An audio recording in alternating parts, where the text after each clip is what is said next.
Hello, Fight and Sight fans, viewers, and listeners. I'm your co-host for the day, Matt Padilla, amateur flyweight out of Temecula, California, and with me, as always, your host, Timmy B. Before we start, please take a moment to follow and subscribe to us on any platform you're using right now, and leave a 5-star rating and comment. On today's episode, we talk to a fighter who's offering a crazy opportunity to the fans, debate if Michael Chandler is a dirty cheat like Dustin Poirier says he is, and a whole lot more. Tim, hit it.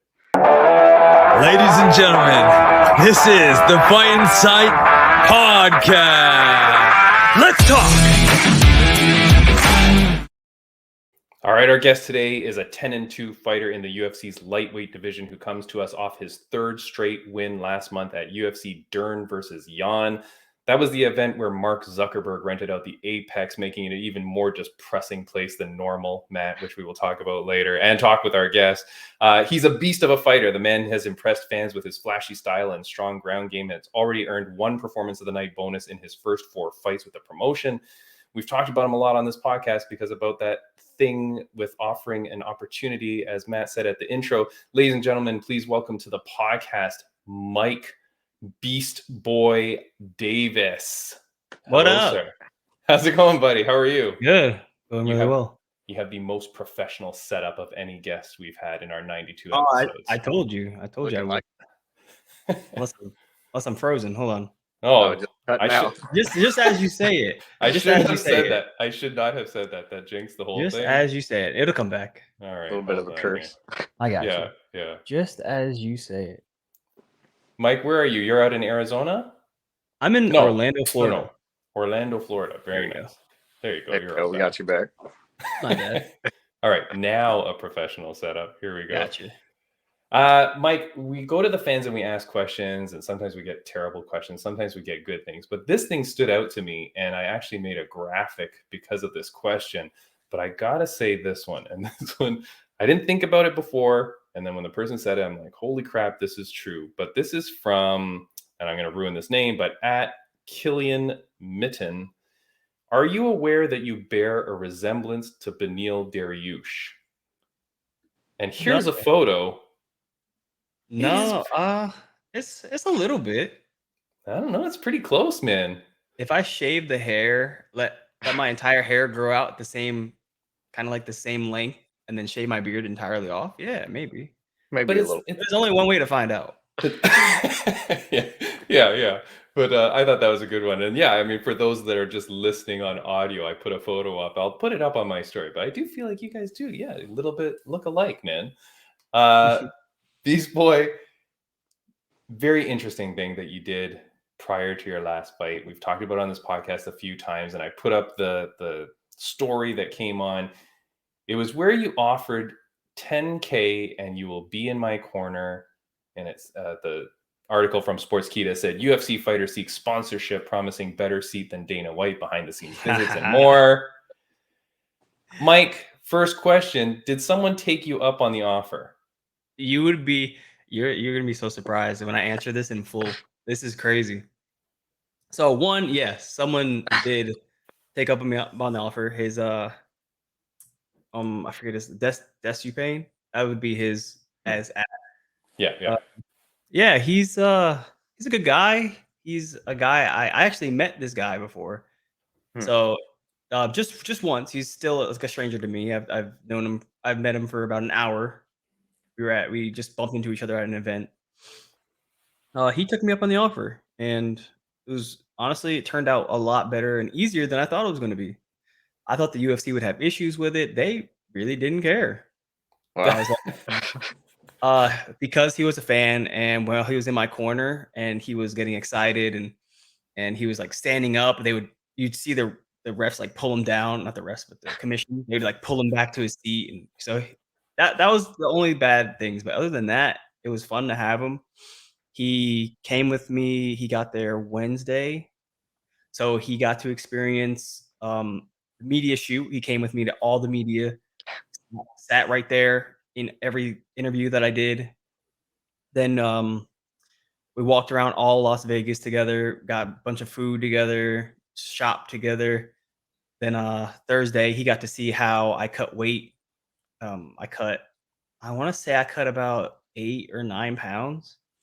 So we got to see how I did all of that, how I was eating, how I was getting the weight off, the like determination and motive, like everything I needed to get in there and stay in the sauna, et cetera, et cetera.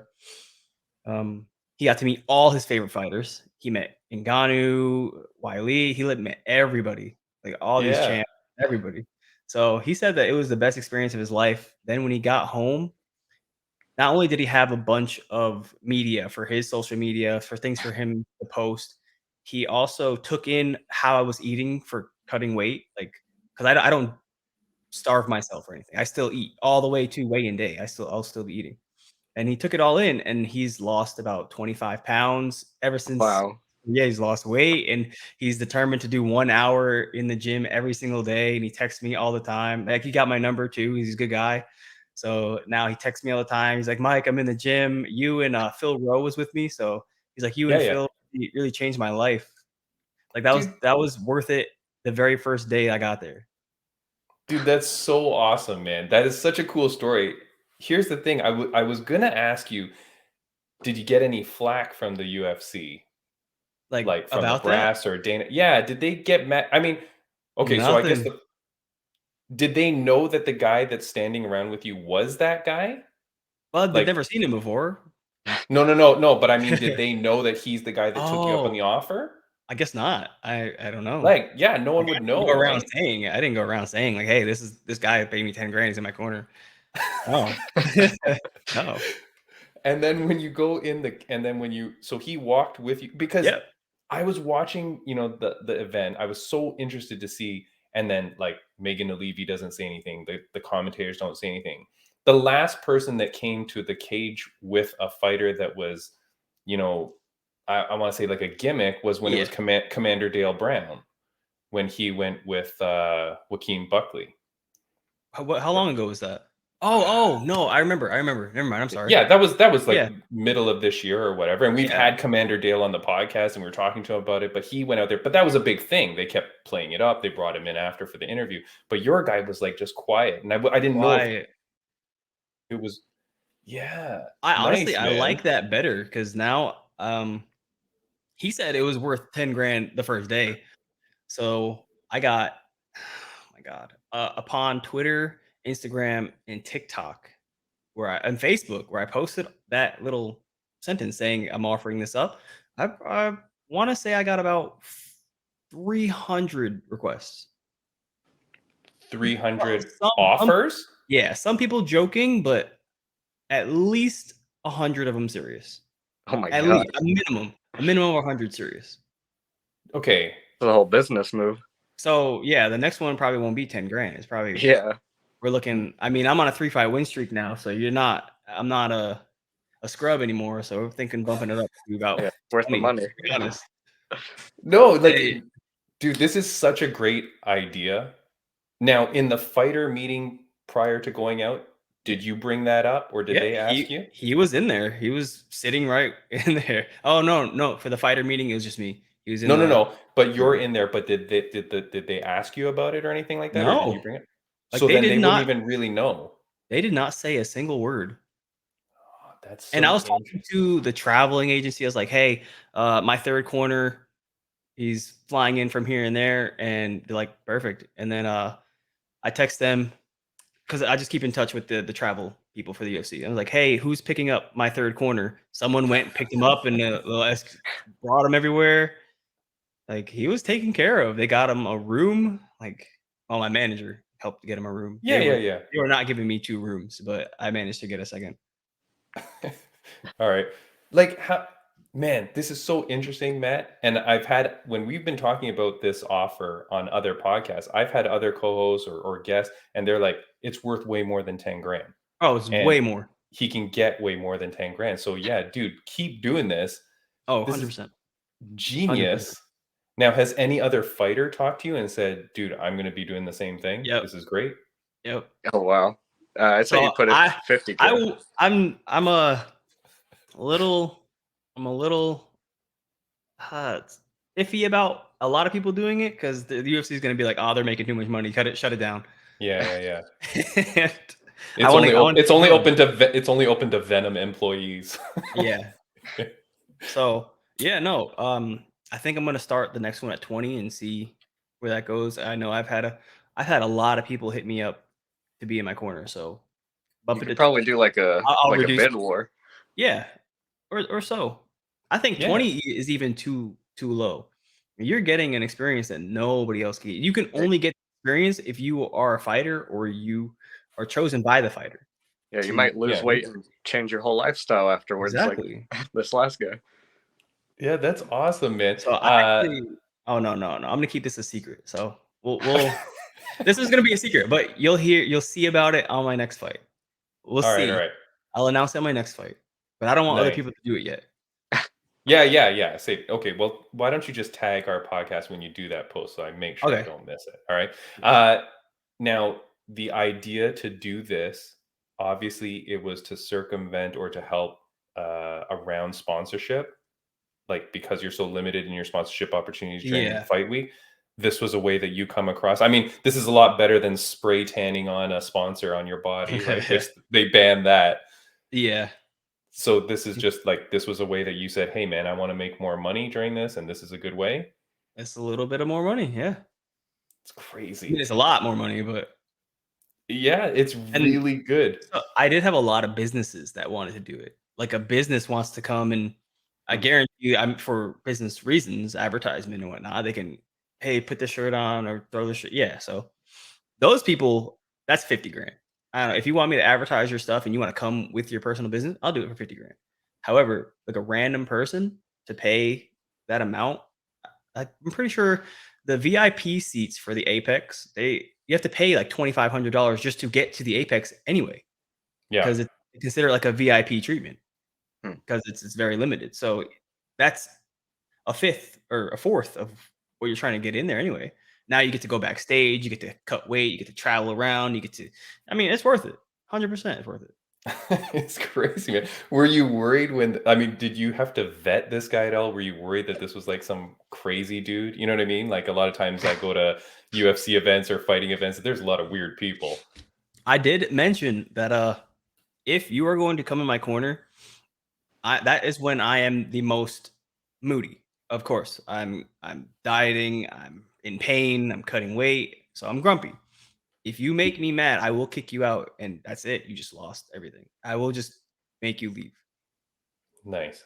And the pay was done up front? Yeah, I'm assuming no refund. Up front, no refunds. Did you have a contract? Like, was it in a written contract to say what this was including and blah, blah, or was this just a gentleman's bet? This was just like a gentleman's agreement. Nice. Right? But It was a gentleman's agreement. dude, it's so crazy. Now, No tax on it. It's just like someone had 10 grand in his pocket and put it in my hand. Fell out, and there it was. Yeah.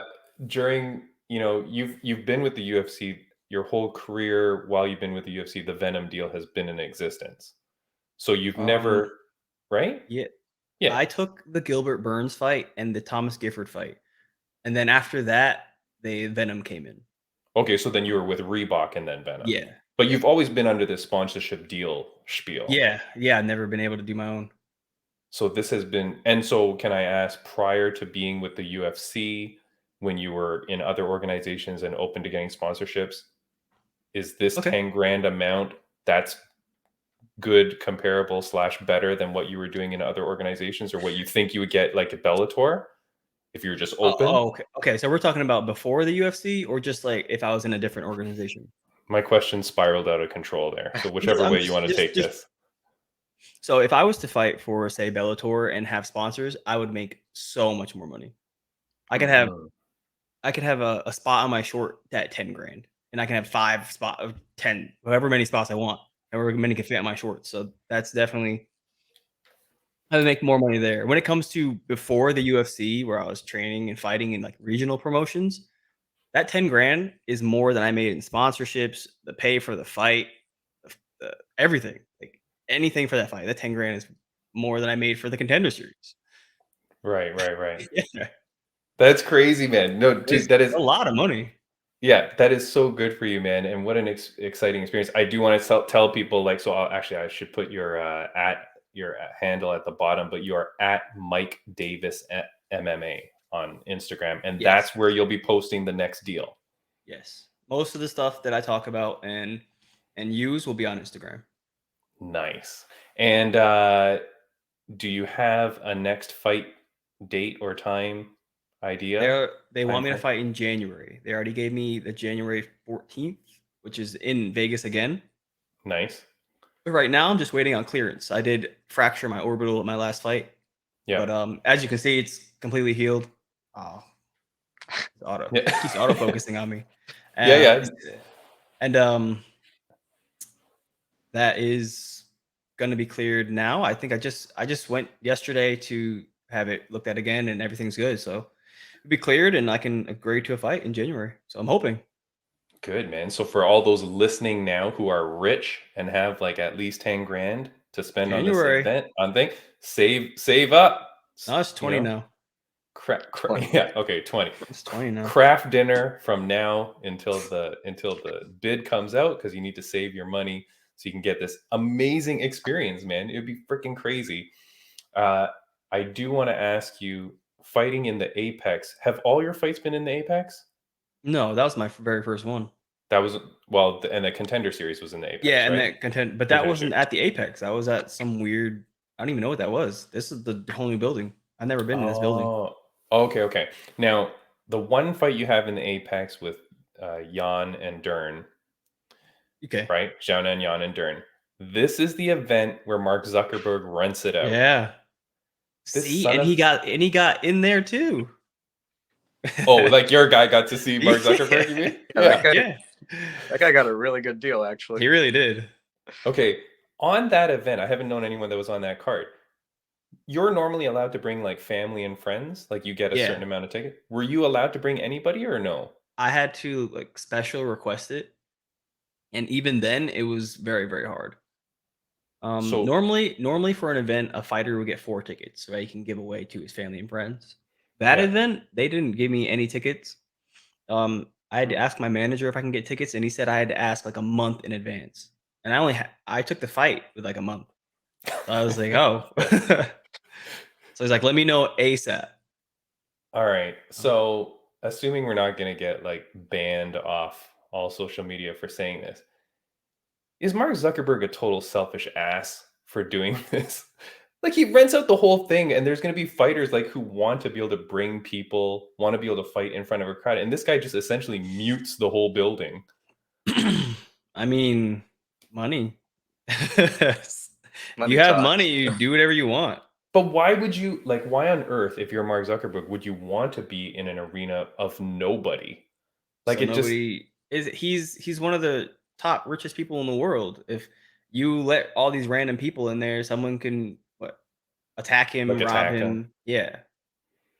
I don't know. I can see that, especially drunk MMA fans. Yeah, but I mean, the Apex never seems to get too rowdy because I mean, it's such a small venue, anyways. And it's always friends and family. Yeah, like it seems not like random people. Yeah, I was really mad at that event. I hate when the fights happen in the Apex in general, because I just don't like the low crowd noise. Like, I like it to be energetic and the crowd. And then on that event, I was like, what the hell's going on? Like, it was just so quiet. Did it bother you that there was like less than no crowd? It's actually better because the crowd gives you nerves. They definitely give you like a lot of nerves. You feel like a need to perform, and you feel like if you'll underperform sometimes. But then you can also hear their corner. My corner, I can hear everything they're saying.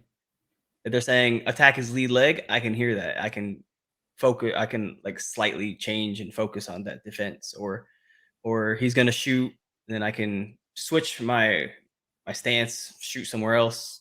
I can hear everything they're saying. Nice. I was talking to Uriah during the fight. Oh. I don't know if you can. I don't think you can hear me in the fight, but I was talking to Uriah. Okay. Yeah. like just having a nice friendly conversation about the weather, or like that's a few words back and forth. Yeah, that's crazy, man. So Matt, would you like? This is the first fighter I think I've had on the podcast that says they prefer the no crowd. Like, I think everyone else I ask, it always says like they prefer the crowd because they want the energy. Well, Matt, for you as a fighter, crowd, no Uh, crowd? I mean, I'm a little indifferent. I don't really notice the crowd that often. Like only maybe if it pops really loud, but uh, I'm sure most fighters, especially when you're fighting on the regional scenes or as an amateur, you're used to the small crowd anyways. So it's not too big of a difference once Man, you go back to it. Yeah, it's I mean, I crazy. fought in front of the crowds. I fought at the Tampa card. I think they had 16,000 people. I fought at the Fort Lauderdale card. They were like 13 or so. Yeah, yeah. I, No, it just bothered me. Uh, did you get any sense that Mark Zuckerberg was either an alien or a robot? no, he just seems like Like a honestly human? seems like a dorky human. Did you Yeah. talk to him personally? No, no, No. I didn't get to go up to him. I was whenever you fight, they walk you straight to the cage, and then after the fight, it's straight out back. Especially if you get hurt, they bring you right to the little place. They look at you, tell you if you need to go. If you need to go, you go right in the ambulance, and they take you to the hospital. Yeah, yeah, yeah. All right. I didn't really get to see anybody. Dang However, it, he man. messaged me and congratulated me after the fight, Oh, nice. so that was cool. Mark Zuckerberg did? Yeah, Mark Zuckerberg. That's He crazy. followed me on Instagram. He likes all my stuff now. Like he just likes all my stuff. And then yeah, he messaged me. He said congrats on the fight and that I would told him I'd like to get a picture with him next time. And he said for sure. Dude, that's amazing. Guess who might be bidding on your cornerman spot next round? Mar- if Mark Zuckerberg walks you out, that's pretty amazing, man. And I'm pretty That sure would be cool. the amount changes to 10 million if that's the kind of bidding people you have on it. He's a billionaire, so just like $1 million is nothing to you. Yeah, exactly. And what an Bro. experience he gets, man. Uh, all right, I do have some other questions. Someone was asking, and this maybe goes along with the gentleman that went with you, but what workouts did you do to get in such great shape? And Oh my God. Okay, go ahead. I'm gonna put a picture here because I know you're a video game player, but here's a photo of you like Oh yeah. before and after. This is essentially next gen level graphics. Like that's like PS4 to PS5. You've changed, like your body shape has 100%. changed. So this was from well, I got from a few people. B underscore Adams 4K was asking, yeah, what workouts are you doing that's getting you in this crazy shape? Um, I have to give my shout outs to Phil DeRue. Phil DeRue is the strength and conditioning coach of the year for years and years and years. And he's the one that is actually helps me and has gone through everything I need to do to become this person. And I've kept doing it over and over. Even without him, like right now, I live far away from him, so I'm not able to utilize him, but I still remember everything we do and I do it all the time. Nice, man. Yeah, it's crazy. Like, and Yeah, so just are reach you? out to Phil DeRue on Instagram. Phil DeRue, just watch his videos. You just follow him on Instagram and look through his videos, and you'll see and do everything that I do. Nice, man. No, it's good. Next question. I do want to and I'm telling you, Beast Boy, I don't know if you know, but you've got a massive following of all the fighters I have on this podcast, pros around the world. You got like a lot of love, man. People are coming out with lots of things. What was I your did not biggest? know that. Yeah, dude. No, I really didn't. I didn't know that. A lot of love, man. What was your? I'm just going to ask you questions. You can just do short answers for these. Yeah, But yeah. what was your biggest takeaway from the TMT trials as a fighter? And that's Tiger Muay Thai, right? Yeah, Tiger Muay Thai. As a fighter for the Tiger Muay Thai, they have I would say my biggest takeaway is how much I really want to do what I'm doing. The fighters there, it's their life. They started as a kid and they had more fights as a child than I do altogether. So it's when I went over there, I talked to a lot of them and I learned that if I want to be somebody, then I got to dedicate. I learned better motivation and better dedication to what I'm doing. Nice. And that was I'm sorry guys, I don't know how to stop this from autofocusing. that's okay. That's okay. Don't worry. That was a Zeus It's a brand new underscore. camera, so I don't know No, how it's to good, get man. That this. was Zeus underscore MMA underscore Spidey 24. Toughest matchup you've ever had. Uh, I would have to say that is toughest matchup.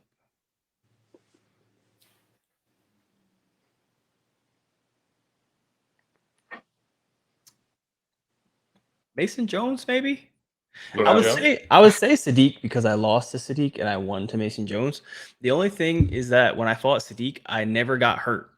Like I didn't feel hurt. I didn't feel tired. I didn't feel anything. So it wasn't really a hard fight. It was just very equal.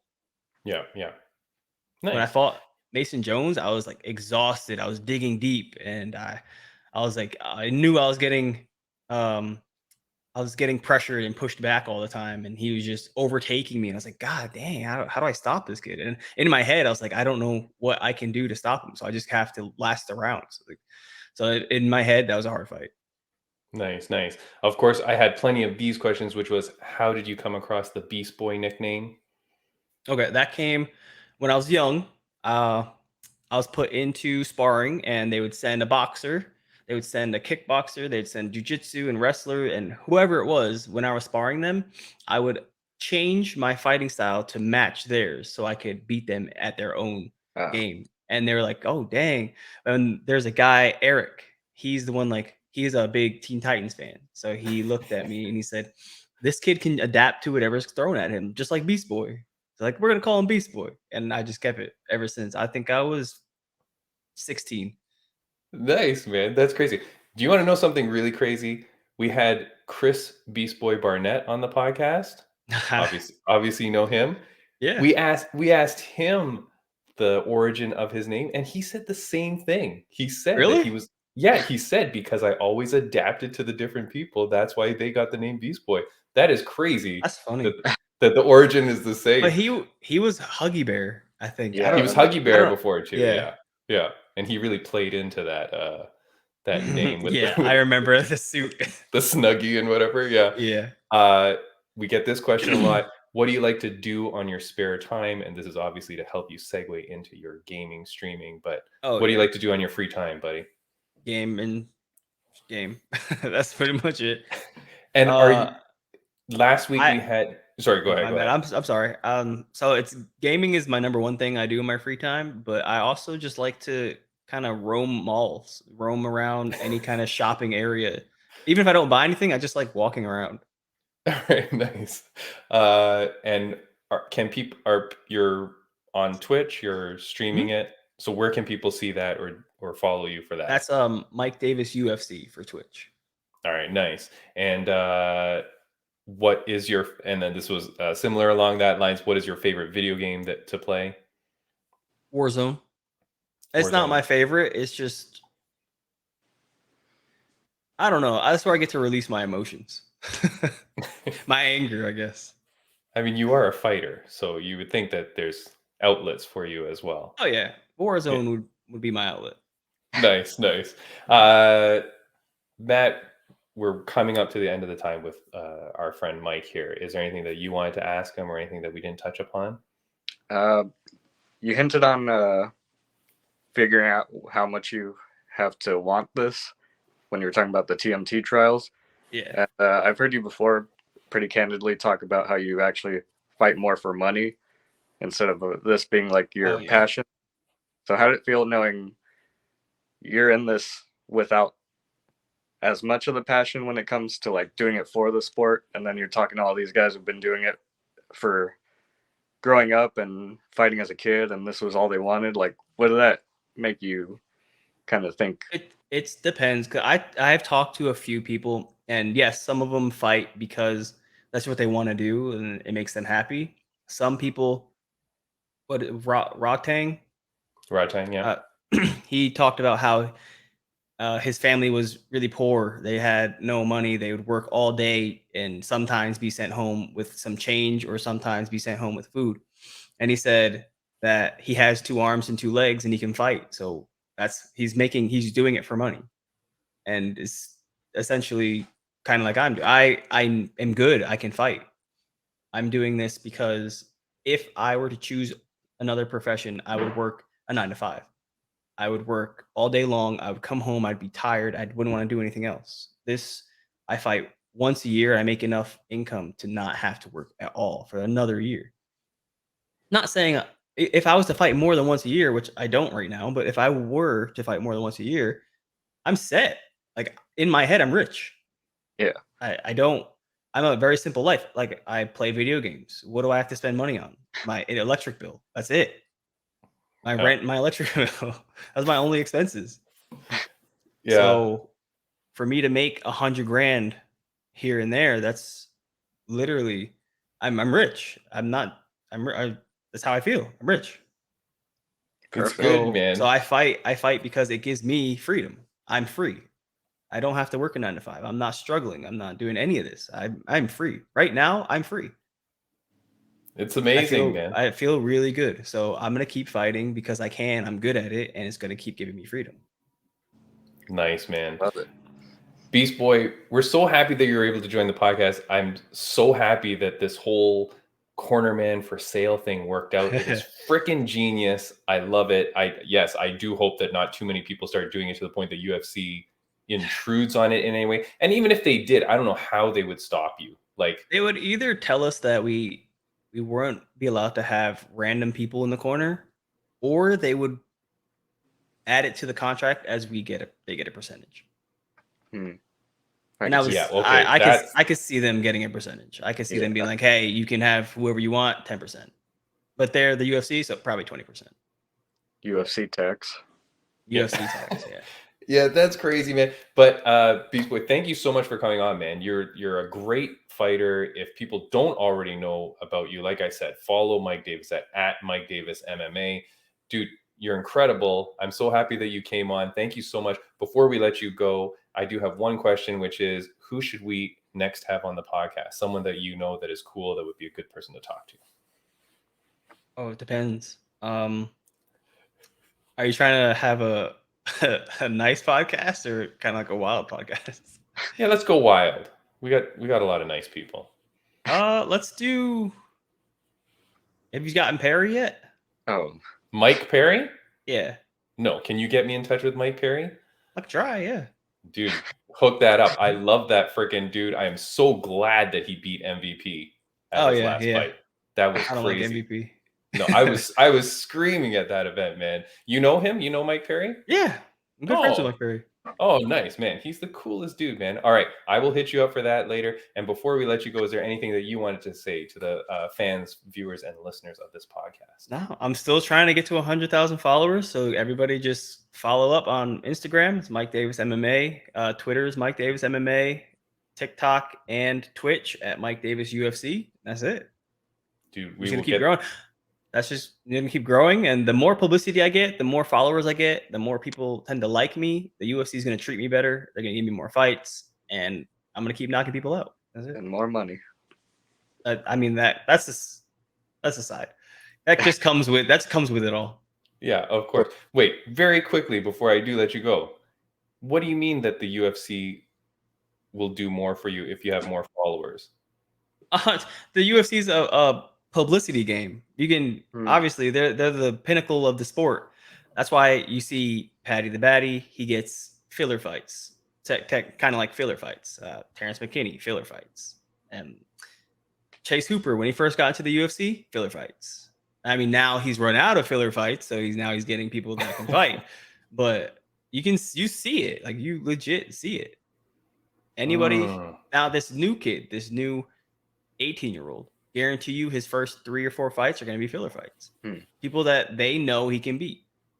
Yeah. To keep building him because they know the following follows him. Exactly. Very interesting. You know, I will say they just released Silvana Gomez Juarez, the girl that lost that awkward decision to Karolina Kowalkiewicz. Okay. Yep. She was a good-looking girl. Yeah. And I was odd that they released her. I mean, she did lose 3 of her 4 fights. But I'm just checking now. She has 53,000 followers. You're saying that's not enough to keep you on the list. That's not enough. You got to win, and you got to have the big following. Yep. Off you go. Yep. Damn. All right. And have a following. Beast Boy, we will help you get to 100,000, my friend. Definitely. Let's do it. Thank you so much. Enjoy your career. Enjoy the holidays, and then we will be cheering for you when you fight in January. Awesome. I appreciate it. Thanks, buddy. Have a good one. You guys take care. See ya. Bye-bye. Bye. All right, man. What a great time. Dude's a cool dude, man. Yeah. I knew it. I knew he'd be a cool dude. And I really appreciate him coming on the podcast, man. Really open. Dude, you gotta turn pro and then just start selling that cornerman spot. Yeah, I didn't know that was gonna. I didn't know that he would get over 100 offers, like he was talking about. That was pretty nuts. Dude, I'm telling you, because they had said, I remember when I had another guest on, they said, no, he's going to have so much, he can sell it for way more than 10 grand, because there's a lot of rich dudes out there that just like the sport. Yeah. That would die for an opportunity like that. Man, what a cool. And then they get the free hotel and the free transportation, all that, because essentially you're a coach and they don't know otherwise, right? Yeah. Yeah, Dude, I mean, you just put a name in and they pick up whoever it is, really. Yeah, and the thing is too is like, I get how you're saying like the UFC might do a tax on that, but the thing is like, how would they know? Because to be a cornerman, you don't have to have coach credentials or anything like that. That's why people's wives and girlfriends come in. Yeah. Right. Mike Perry's wife, classic example, right? She's one of the greatest corner women of all time. Yeah. So, right. So they don't care. I mean, like, it can just be anybody. Yeah, I don't know. I like it's a weird space, but I'm glad he's making his money. Yeah. And then how cool that Mark Zuckerberg became like a quasi friend almost. Like, that's really weird. Jeez. Yeah. So it's some crazy stuff, man. Matt, thank you, man. Thanks for being the co-host for this podcast. Of course. We do have a few things I want to say for those of you that are here because of Mike Davis. Thank you so much for following the podcast and checking it out. Please subscribe and do all that stuff. Leave some comments and all that. Stick with us. Next week on the podcast, we've got ya boy, Eric Anders. He's coming on the podcast next week. He fights on December 3rd card. So it's going to be 2 weeks out from his fight. So he's coming to talk to us. So that's great. Eric Anders. And friends of the podcast update, Matt, I've got so many to do here. Katharina Leaner, she fights today as we record this. So when this releases, it's going to be yesterday. But Katharina Leaner fights at Invicta 50. So good luck to her. Trap Daddy Gambino has signed a Influencer Fight League boxing match. Good old Trap.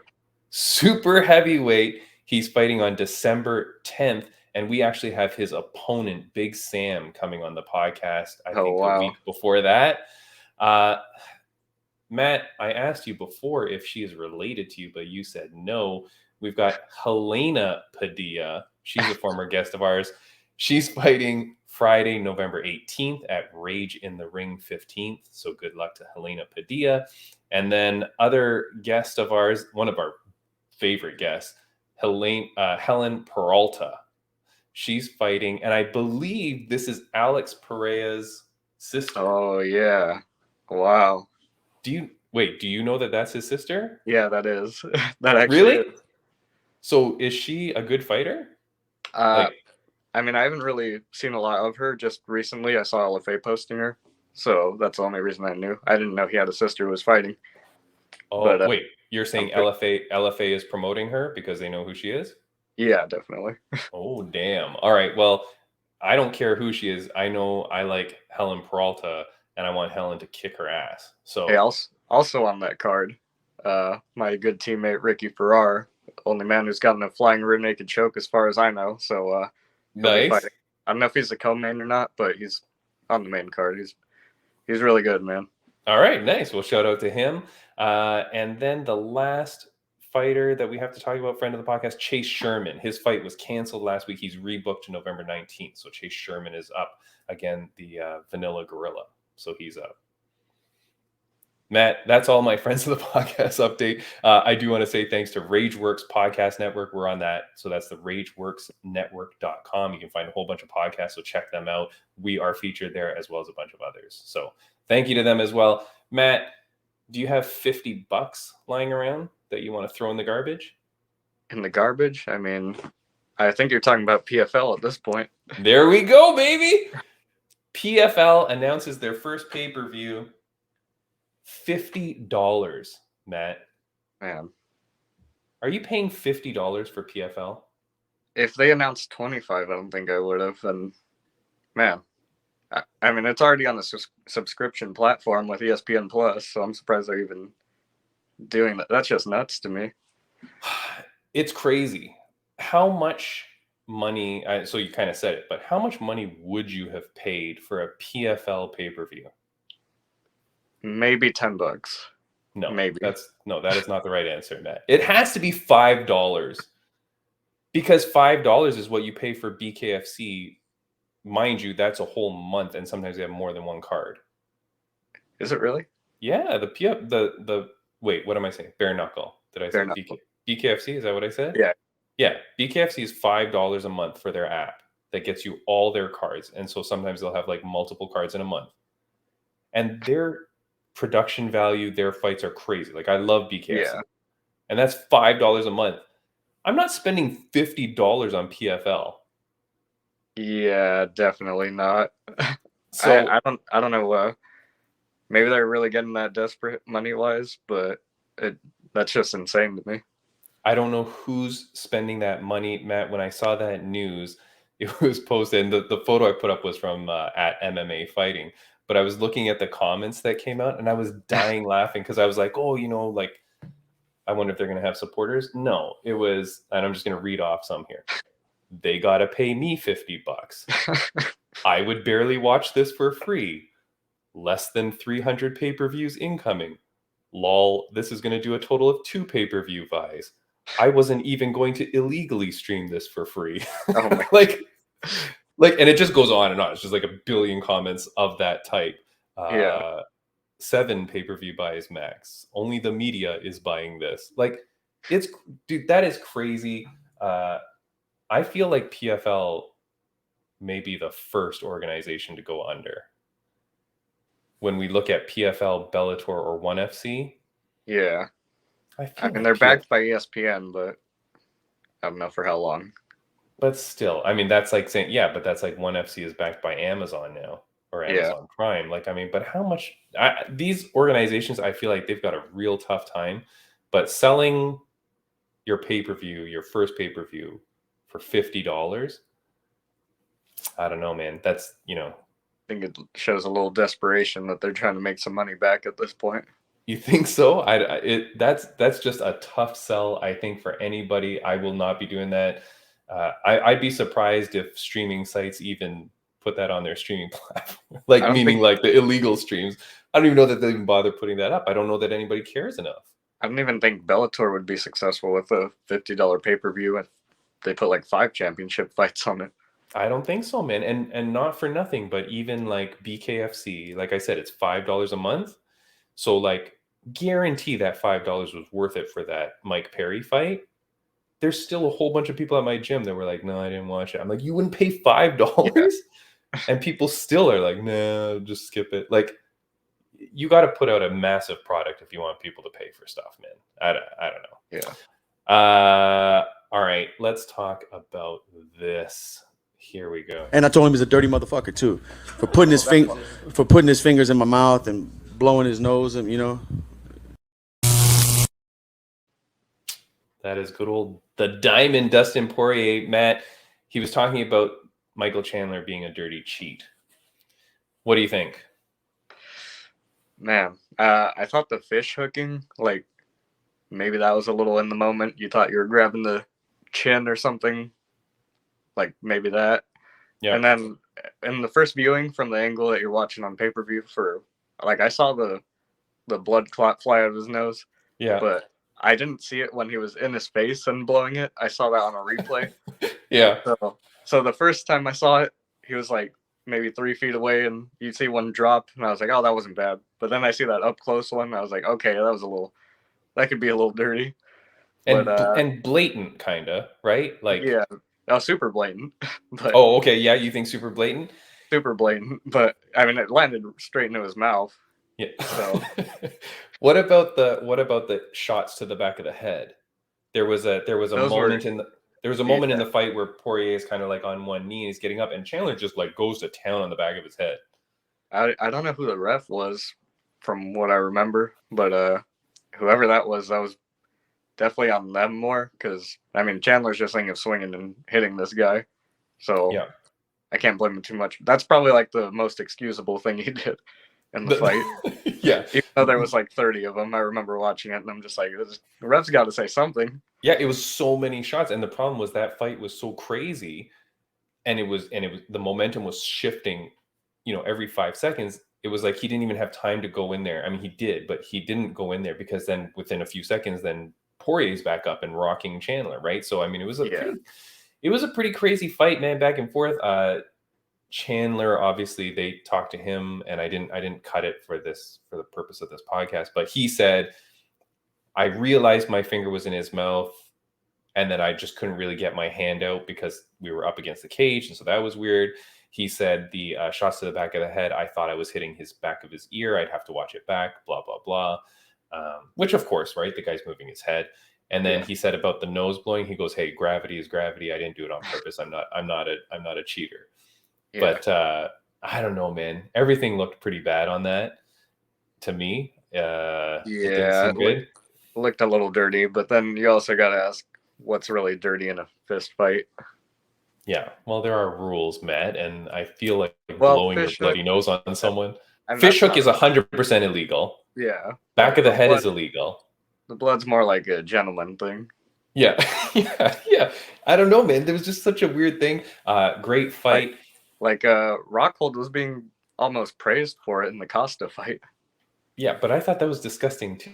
Oh, absolutely. So for those that don't know, that was when Rockhold was bleeding, and then when he's standing over top of Costa, he just starts rubbing his face and pouring all the blood into his face. Yeah. I mean, yeah, pretty super dirty on that, man. I don't know. What do you think is next for Poirier?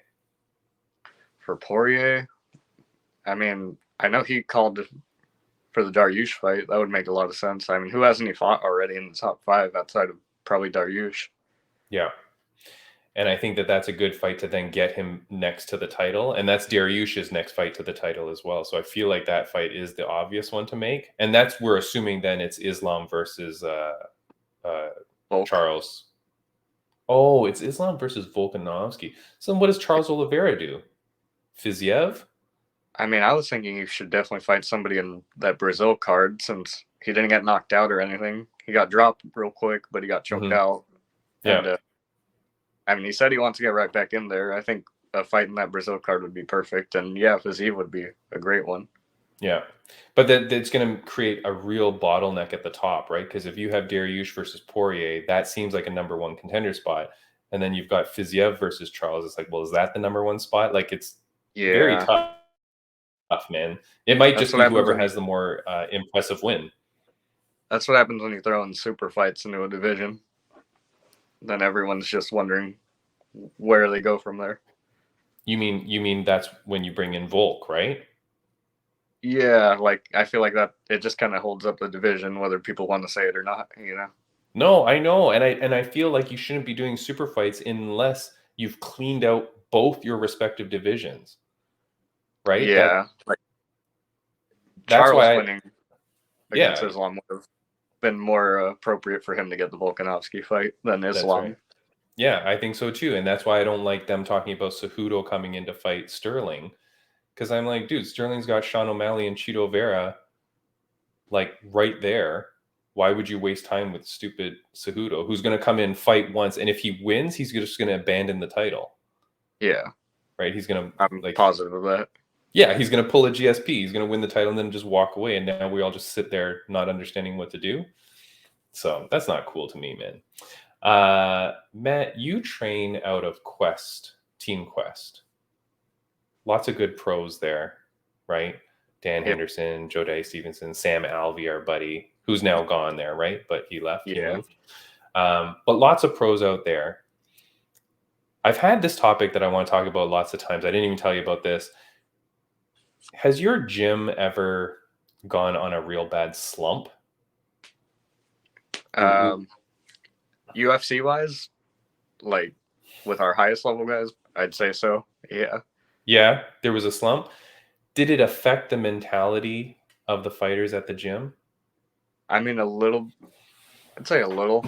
Mostly when we didn't have as many of the amateur guys transition into pro.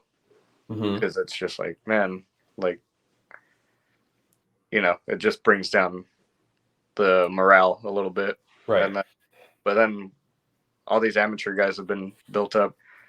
And we've got Mason Ekabalis, who just won at Combate. Trevor Wells just fought and won at A1 Combat. That's Uriah Faber's promotion. Yep. Same thing with Jeff Creighton. So we have a bunch of guys that are coming up that are just winning fights, and like they're right there for like either a UFC or a contender contract for sure. Nice. And so that builds up the energy, builds up the morale, right, of the gym? Yeah, absolutely. So can I ask, do you think like if your gym is going in a slump, did anybody jump ship?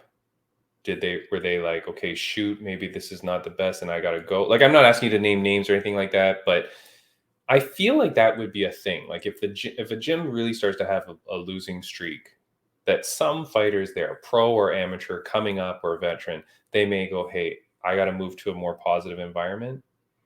Does that make sense? Yeah, I can see that. And we did have one who, I mean, he made it kind of public, so it's fine to, I think, fine to talk about, like Jared Vandera. He moved from Quest more to, I mean, he still also owns a Team Quest affiliate.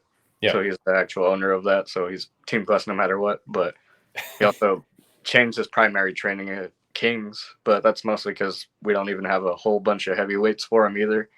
Like Team Quest is honestly used to be like all these huge guys like Randy Couture, Dan Henderson, and now it's a lot of bantamweights and flyweights.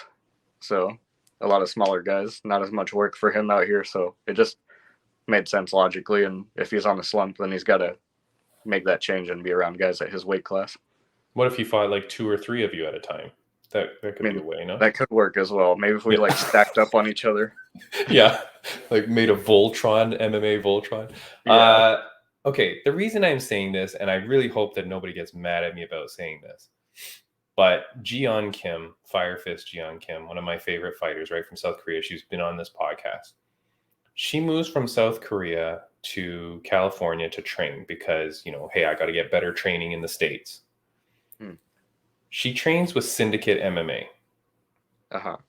And their girl team there they call themselves the Syndichicks, right? It's Joanne Calderwood who marries the coach, John Wood. So now she's Joanne Wood. You got Roxanne Modafferi, you got Ramona Carla, you got some other pros. From my calculation, they have gone on a 12-fight losing streak. The girls. Just the girls. Right? The girls in UFC. And I think there was a few others too. Ilya Jojua, I think she lost maybe 1 or 2 as well. It's a massive losing streak with the females in that gym. I don't know how they do it. I'm not a pro. I'm not a fighter. It's also... Isn't that going to kill you, man? I mean, it's definitely going to not help your morale for sure. But also just seeing what you've done or what your teammates have done in the past at the highest level, it's like the same reason fighters keep coming back out of retirement or something, where it's just like, oh, I know I'm this good. Like Rory McDonald, he kept talking about how it's different where you're in the actual cage performing versus what you're doing in the gym. Like you might be a world beater in the gym, but maybe it's just not clicking in the cage for some reason, and that might just be more of a personal thing. Yeah. But wait, I'm losing you. What are you saying? I mean, I really don't feel like you have to go to a specific place just to find success, you know? I think you could be anywhere. Like Bryce Mitchell, who the hell knew any coaches from Arkansas? And this guy's out here knocking down Edson Barboza. Like, how does that make any sense, you know? Yeah. But okay, so wait, I still don't catch you. Are you saying these girls shouldn't worry then? Just keep doing it, keep doing your thing, and you will freaking figure this out? Or it's a really high level gym. I know John Wood knows what he's doing. Obviously I'm not in that gym specifically, so I don't know how they're doing things. But I mean, it could work, but it's more of a personal thing whether or not you want to move and see what happens, but it shouldn't be outside of their options. It shouldn't be like something you get judged on if you want to move.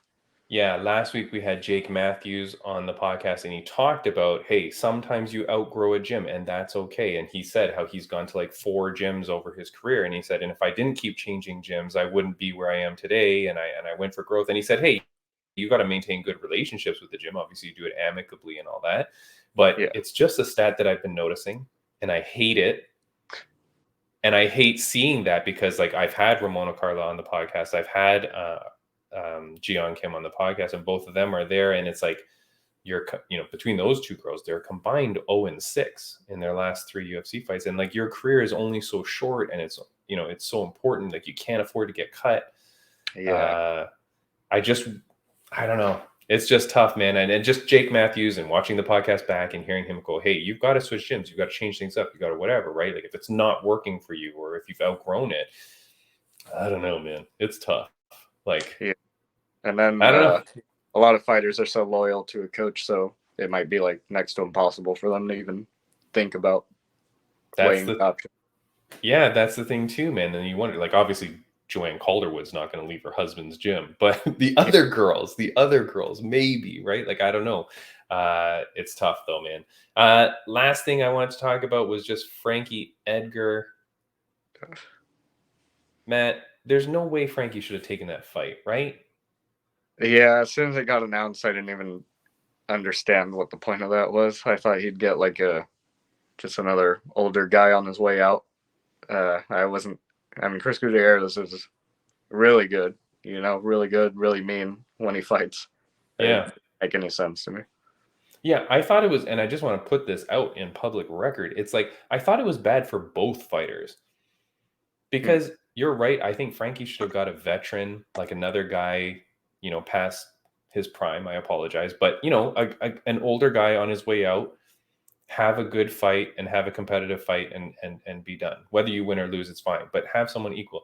I also feel bad for Chris Gutierrez because dude knocks out his opponent in fantastic fashion, right? Puts on an amazing performance. And instead of celebrating, the guy has to sit there and cry. Like, yeah. he can't even celebrate his win because he's got emotions over it. I'm sure he's like, ugh, this is kind of not great that I just did this to this guy. Like, I just feel like both guys kind of got screwed on that fight. So, and then I think it gets the win gets pretty discredited by like the general fans. Like, they'll see that and be like, oh, okay, you knocked out a guy who was on his way out and who was already getting like kind of chinny, Yeah. So I don't know how much it really helps to put a guy on his way out, even if he's a legend, on your resume. Yeah, I just don't like it, man. Yeah, I mean, and I guess if the fight was competitive as well, like that would have been different. If it was like a back and forth fight, goes to decision, or maybe like it gets ended in the second or late into the second or third round, okay, then it's a little bit different. But yeah, Frankie's past few performances too were like kind of tough to watch, and then this one is like, ugh. I mean, he looked pretty decent in that Cheeto fight, Frankie Edgar, as far as I remember. But then he went really downhill with that front kick. But yeah. I mean, even that one, I feel like would have been a good way to go out in the sport with, because he was being competitive against a guy who's like in the top 5 now. Yeah, it's tough, man. I mean, the other thing though, and hearing Mike Davis talk about he's happy with his money and stuff like that, and that he's making good money and he's happy. That's the other thing too. You worry. It's like, okay, were you in this just for the money? Like, did you need to take this fight? Because goddamn, even your manager should have said, whoa, let's wait for a different opponent here. Like, not only that, you get taxed way more in New York, is from everything I understand. It's like he didn't even make the most of that last fight. Yeah. I don't know, man. Just seems weird. I need to get into the management game here, Matt. I need to help. Might have gave him a bonus or something. I don't know if that was his last fight in his contract, because I know with the older guys like Anderson Silva, he chose to fight out his contract because he got a huge bonus at the end. That's what Dan did as well. Yeah. Sure, but go fight it out in friggin' Texas or something. Like, do it in another state and with a different opponent. I don't know. That whole thing was a disaster for me. I feel like it really was. Yeah, I agree. I feel like something weird was there. Matt, we're down to the end of the podcast, my friend. Thank you so much for co-hosting with me. I really enjoy having you on, man. Anything that you wanted to say or anything that you want to shout out before the end of this podcast? I mean, just wait, when does this drop? This drops tomorrow. Okay, perfect. So, as of the day that this podcast drops tomorrow night at LFA, Ricky Farrar, my teammate, you're going to know his name. Trust me, strongest man on the planet, despite his size. So, so wait, LFA, that's the card that I was saying with Helen Padilla. Yeah, So LFA, it's on Fight Pass, right? yes, on Fight Pass. All right, dude. So then we will all watch LFA for your boy, for Helen. I mean, LFA always puts on a great card too. But yeah, LFA tomorrow on Fight Pass. Let's watch that and cheer on your friend. What about you? People are going to say, what the hell?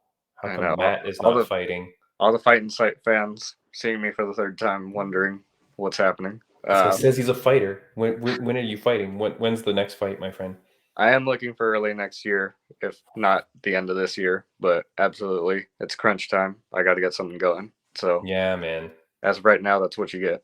Nice. All right, buddy. Obviously, you're a friend of the podcast. We will promote the hell out of your fight whenever you get it. Lots of fights to watch this weekend, so watch everybody. Matt, thanks, man. Thanks for joining the show. Guys, follow, subscribe, do all that stuff. And follow Matt if you're on audio. It's at Matt Padilla 125. Yep. Right? Yeah, you got it. All right, Matt. Have a good one, my friend. Take You care. too. And thanks for being here. Oh, yeah, always fun to be here.